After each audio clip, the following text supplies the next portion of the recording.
So first of all, we will create our NodeJS API, and for that we have to initialize our NodeJS API, and here we will put npm initialize. It will initialize the Node.js project here, and we will give the package name, version, then we have description, entry point, test command, get keywords, author. Then it will ask for the confirmation. We will put here yes. So it will create the package here, package.json file. So now we will add some packages. First one is npm install. First one will be the Express. Then we have the Mongos, and the third one will be used for image uploading and all. The name of the package will be Multer, and we will save these packages in the package.json file. So here you can see we have that 3 packages here, and also we will install the nodemon. This one we can also install as a dependencies.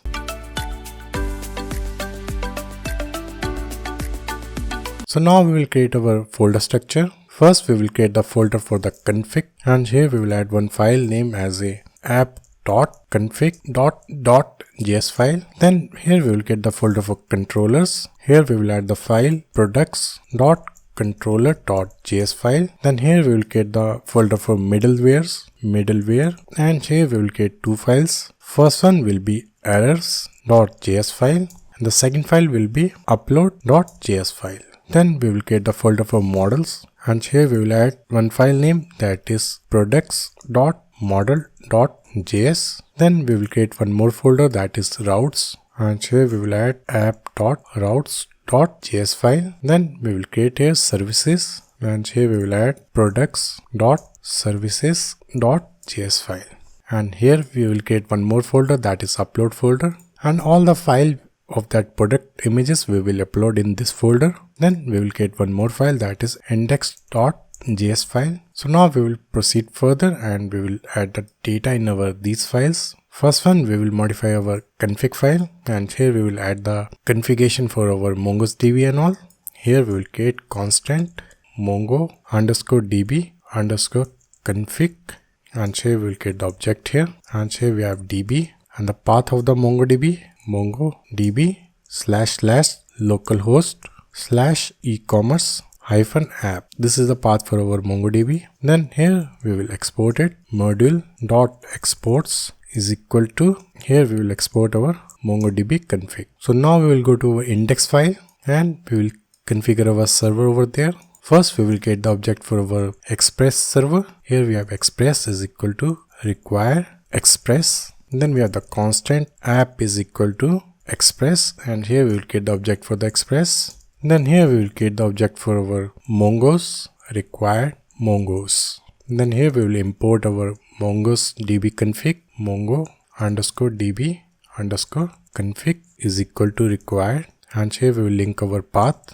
./config/ and here the path for our app.config. Then here we will use our middleware file, that is for the errors, constant errors is equal to required ./middleware/errors. So now here we will use our MongoDB, mongos.promise is equal to global.promise. So if we want to use the Mongos in a different position inside the code, that must be viewed as a global mode. That's why we need to set Mongos as a global.promise. So here we will do the connection string and all, mongos.connect, and here we will pass MongoDB config, comma, and here we will use new URL, parser true, use unified topology true.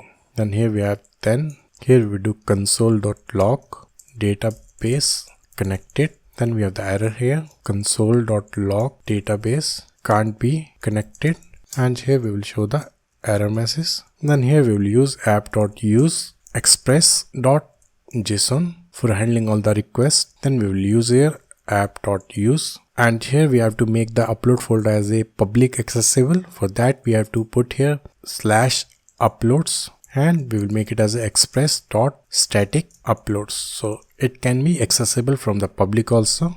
Then we will use for the API, we will put here app.use, and we'll put here /API require, and we have here routes /app.routes for the routing. Then here we have app.use for our error handling and all, and here we have errors.error handler.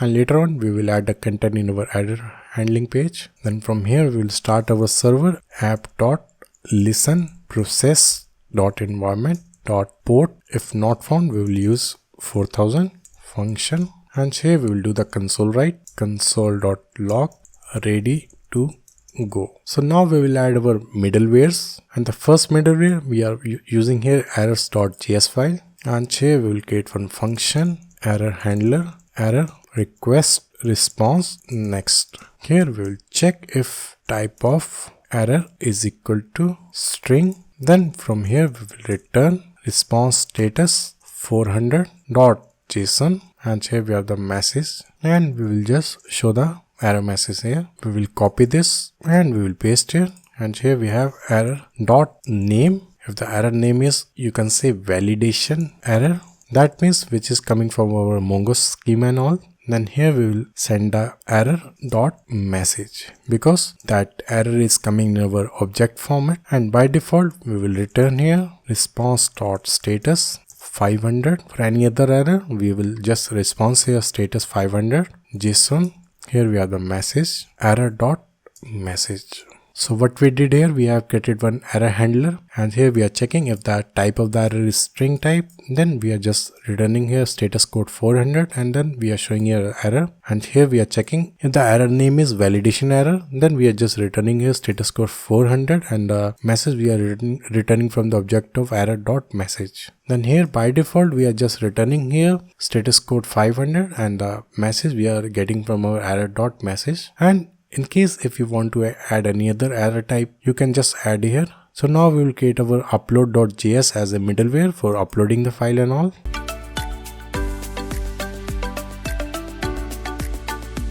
So here we will create the object for our multer for using our uploading and all, require multer. Then we will use our path for getting the current part of our file upload and all. For that purpose we use our path package. Then here we will create one variable storage is equal to multer dot disk storage. First one variable will be destination. This will tell where we have to upload the file. Function required file callback, and here we have the callback. In the callback the first variable will be error, and we are returning a null. Second one will be the destination, and here we will put ./uploads. Then we have the file name, function request file callback. Here we have the callback null for the error. Then we will create the file name date.now -- file dot original name, and this will create the file name in this format. Whatever file we will upload, it will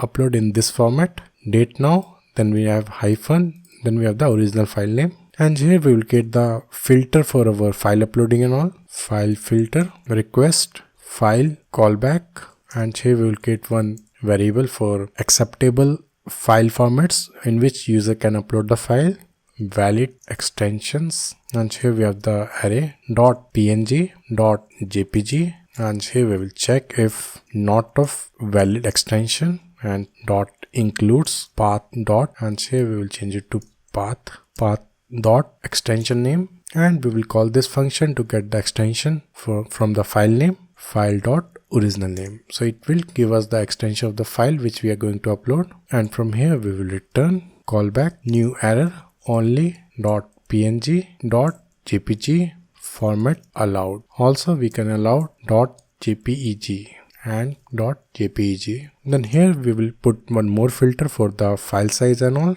Constant file size is equal to, and we will get the file size from the request dot headers content length, and we will parse int. Here we will check if file size is more than 10 MB, and we will put in the bytes 1048576. Then we will return here one error, and we will copy this line and we will paste here, and here we will put file size is big.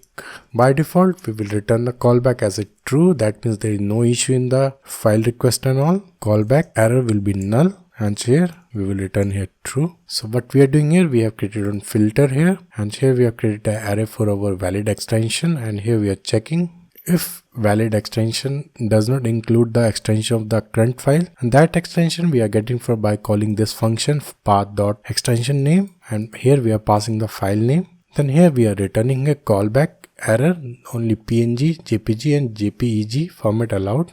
Then here we are just putting the file size validation and all. And here we are checking by getting the file size from the content line from the headers. And here we are checking if the file size is more than 10 MB. And we are checking with our bytes. Then here we are just calling our callback for file size is big. And by default we are just calling a callback, and the error we are returning a null, and the success by returning it true. And here we will add one variable for upload is equal to multer, and the storage we are just passing here this one. For the file filter we are passing this one. For the file size we are passing here this size, that means 10 MB is allowed. From here we will export module.exports is equal to upload.single, because here we are going to upload the only single file. You can also use the multiple uploading also by using here array.array, and here the field name which we are going to use for the image uploading and all, and here we have product image.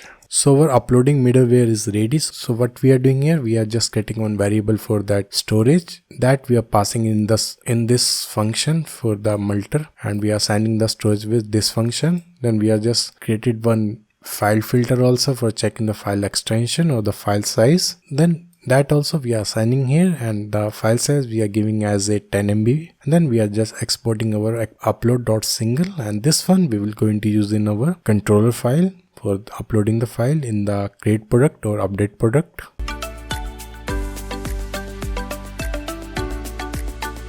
So now we will create our model file. Here we will use our constant mongoose is equal to require mongoose. Then we have constant product is equal to mongoose dot model, and the name of the model will be products. This one will be our table name, you can say, or the model name. Then we have to create the schema here, mongoose dot schema, and we will create here first field will be product name, and we are going to use it as a string variable, and we will create it in our object format. Then here we have product description, that will also in the string format. Then we have the product price, that we are going to use in a number. In the number we can also use the decimal also. Then we have the product image, that will be in our string format, and we are going to store the image path in this field. Then here we are going to use the timestamp. Then from here we will export module.exports product. So if we are going to have a multiple module, that also we can do in this same way.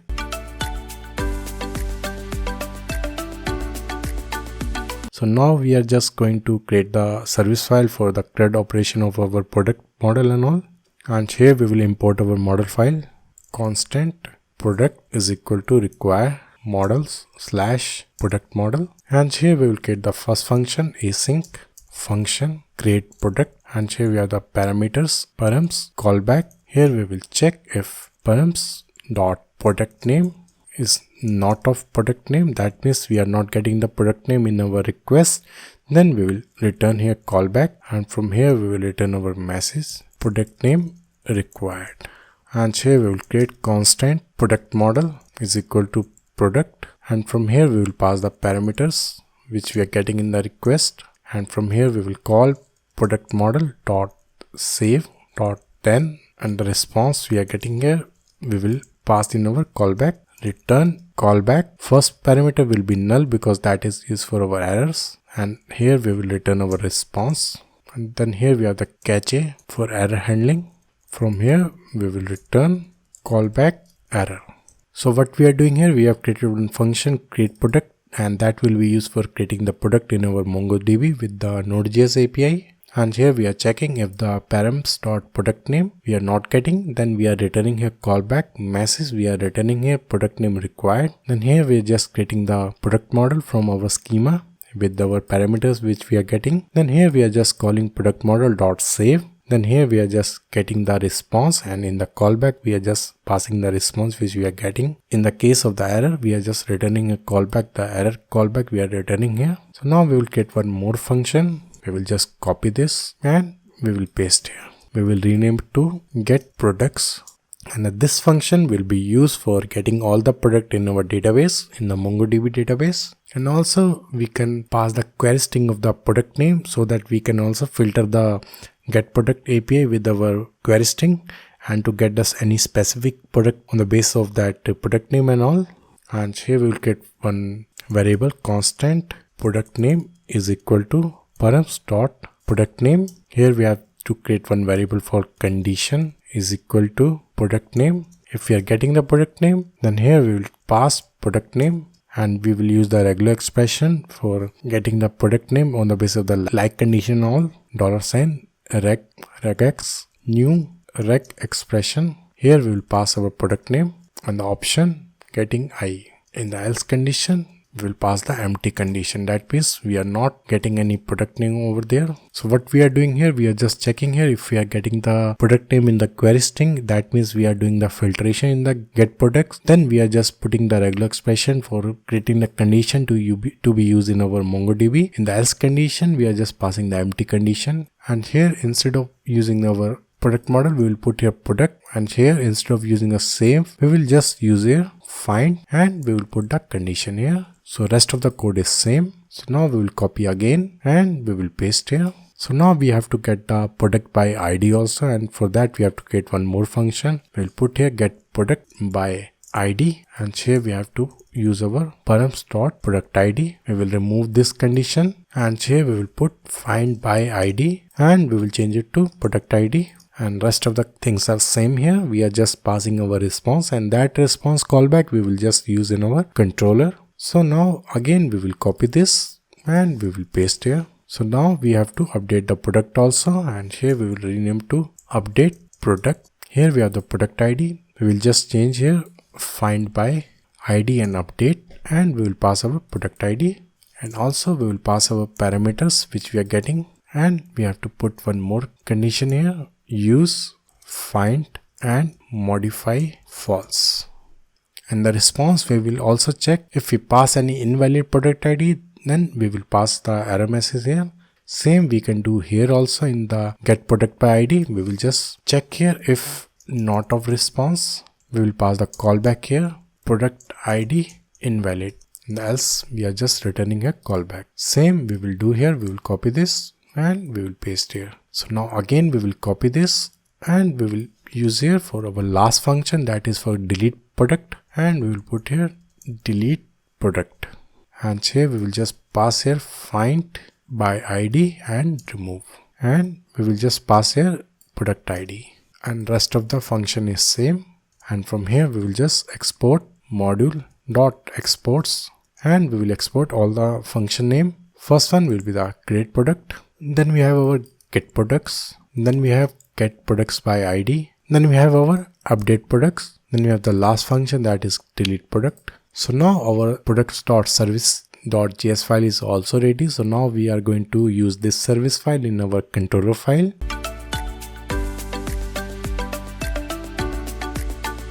So now we will create our controller file. We will go to our control folder, and there we have product.controllers.js file. Here we have to import our service file. Constant product services is equal to require /services/product service. Then we have constant upload is equal to, and that we will import from our middleware require .middleware/upload.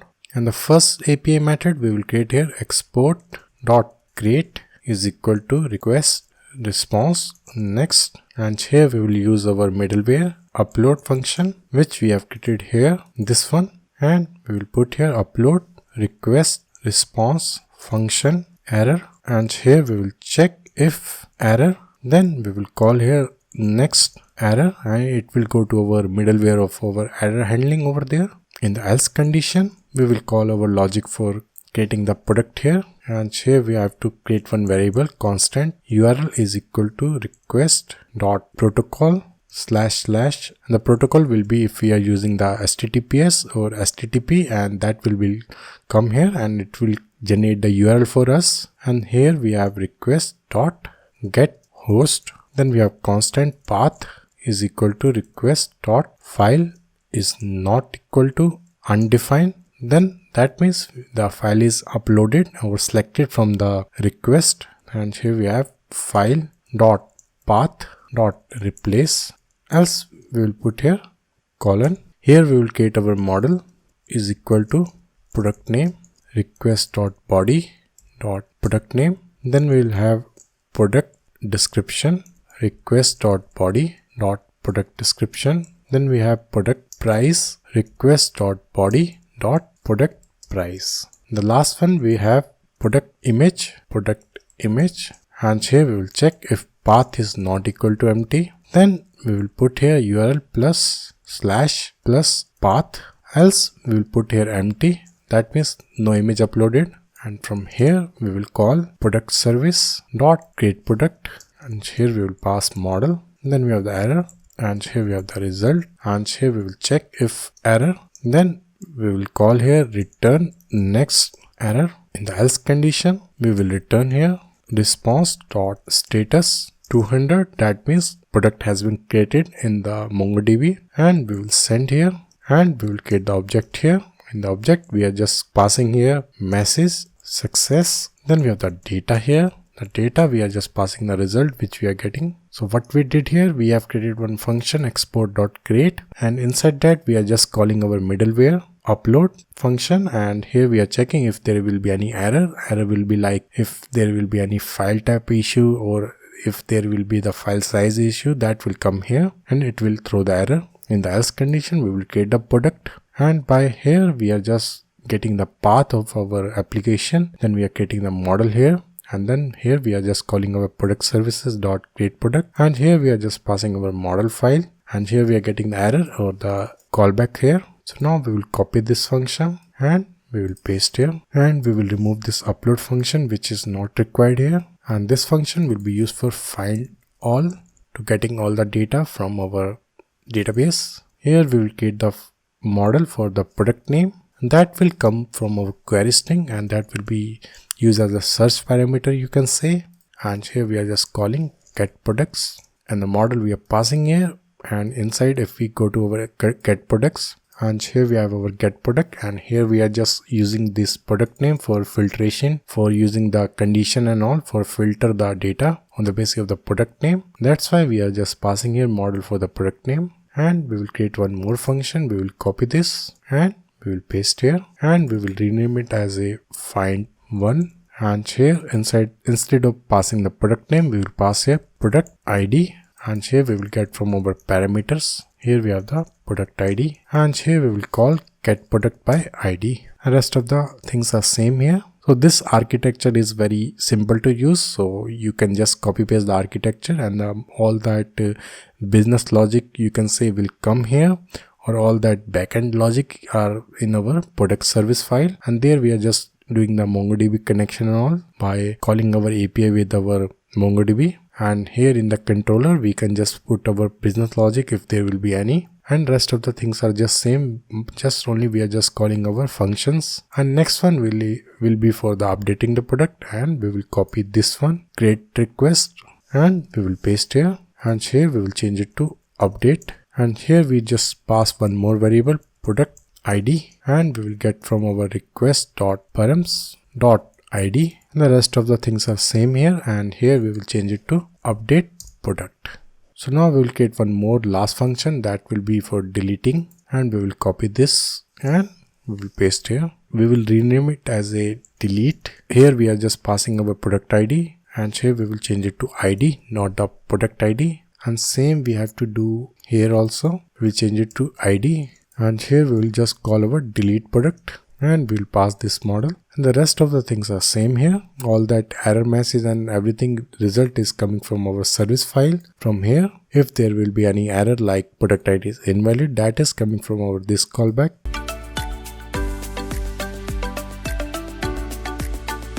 So now our controller file is also ready. So now let's move further, and here we will create our last file, that is our routing and all. Here we will import our product controller /controllers/products controller, and then we have to import our express is equal to require express. Then here we have to use our router is equal to express.router, and we will get the object for our router function. Then from here we will call router.post/products, and this is used for our creating the product. And here we will call product controller.create. We will copy this, paste here, paste here, paste here, and this one we will change it to get.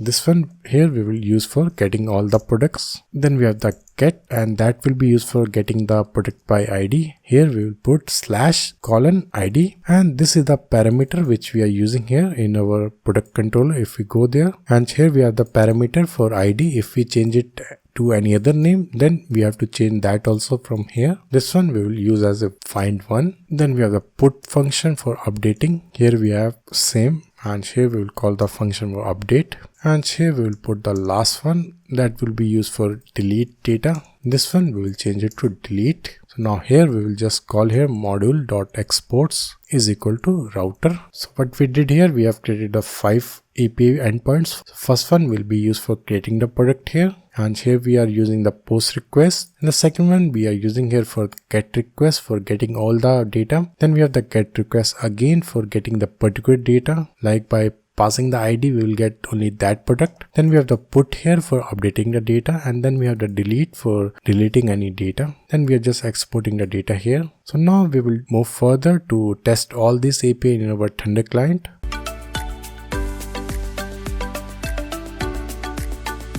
And before that we have to start our server, and here we will just put here node-mon.js. If there will be any error, it will give us the error. So here we are getting the error here. So for that we have to go to our index.js file. So it seemed like we forgot to export this module.exports is equal to object, and here we have to export the error handler. Now we will save it and let's see. So here we are just getting the issue in our database, and let's see what the issue is. We will go to our app.config file, and we will go to our index.js file, and here we have to change it to MongoDB config.db. So now we are getting a database connected. That means our API is working fine. So now let's go to our Thunder client to test the API, and from here we will just put here localhost 4000/API/products, and let's see what we are getting here. So we are getting the data because we already have some data in our database. That means our get request is working fine, and here we have the test product 1, test product description 2, and the price here we are getting. So now we'll do our post request here, and we will create the product here. As we are just uploading the file here, we have to use our form data here, and here we have to put the fields name. The first one will be our product name, and we will put here new product. Then we will put here product description.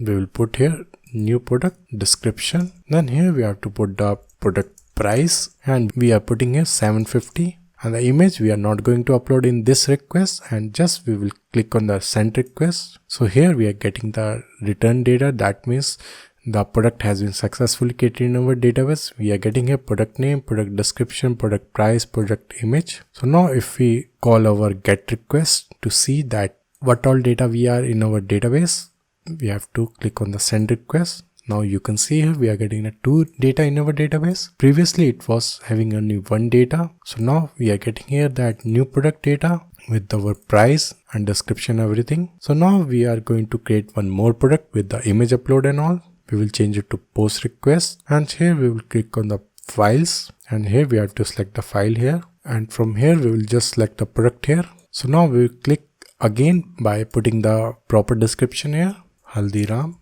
Namkeen, and we will put the price as 100. So now we click on the send request, and before that we have to put here product image as a file name. Then we will click on the send request.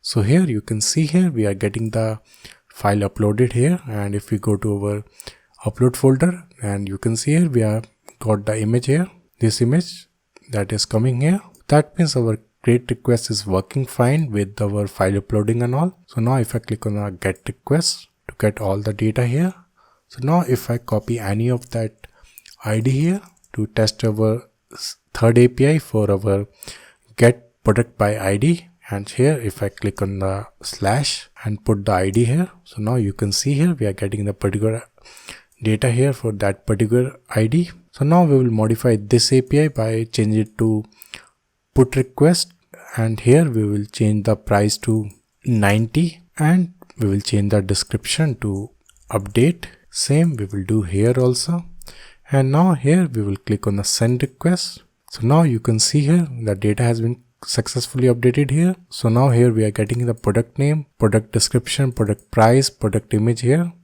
and the price has been changed and description name also has been changed. So now if I do the get request to see there the data has been updated or not. So now here also you can see the data has been updated. So now currently we have the 3 data. So now I'm going to delete this data, the second data. I will copy this ID and I will put here, and I will change the request to delete here. So now if I click on the send request, you can see here we are getting a data. That means the request has been successfully deleted. So now if I remove this, if I change it to get request, you can see here we are getting only 2 data here. So that means our API is working properly fine. So now let's move further to have this integration of the API with our Flutter application.